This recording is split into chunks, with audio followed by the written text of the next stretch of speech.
I'd like to talk to the city of Canton and let you guys know that you guys have a plague that runs rampant throughout your city, and it's called tyranny and corruption.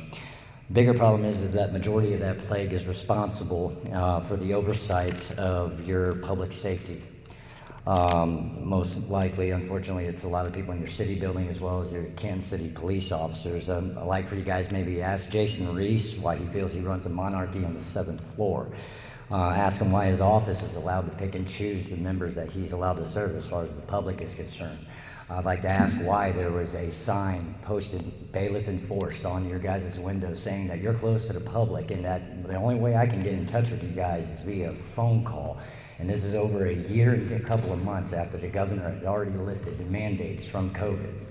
I'd like to ask why that he feels on August 18th of last year he's allowed to sit there and confront me with 2 city bailiffs and force me and intimidate me out of the building for confronting him about that sign and asking why they don't return the only form of communication available to the public at that time.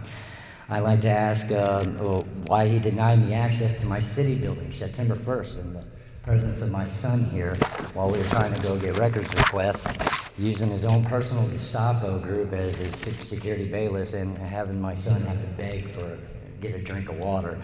I'd like for you to ask your Lindsay Trent, your chief bailiff, to inform her and the other city bailiffs that their perception of their power of authority does not supersede my constitutional rights of procedural due process.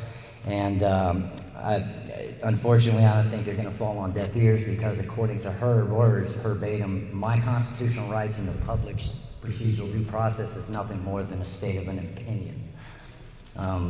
Maybe you guys can talk to Andrea Perry and ask her why she sat there when I went up to the 8th floor on October 23rd of this year with not one but 2 different types of state advocates, one on behalf of my children and one on behalf of myself, and telling her about how I'd like to file a complaint about the Canton City Police Department's, gross neglect and not letting me file a grievance for 3 years and constant harassment and threats and intimidation by that department. Why she would sit there and call over a dozen Canton City police officers to stormtroop me on the 8th floor and intimidate all of us.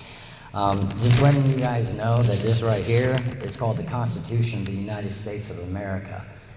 I do not need to sit there and set a predated appointment or ask your guys' permission to come to my city building to address grievances, to get records requests, call logs, police reports, things of that nature. I'm to be unaccosted. I'm not to be threatened, intimidated, or harassed anymore. Until then, you guys learn how to sit there and treat the public. I implore everybody, please go to YouTube, look up Canton Hall of Shame. More videos are going to be posted until they do something about it. Thank you. Come on, guys. We're down over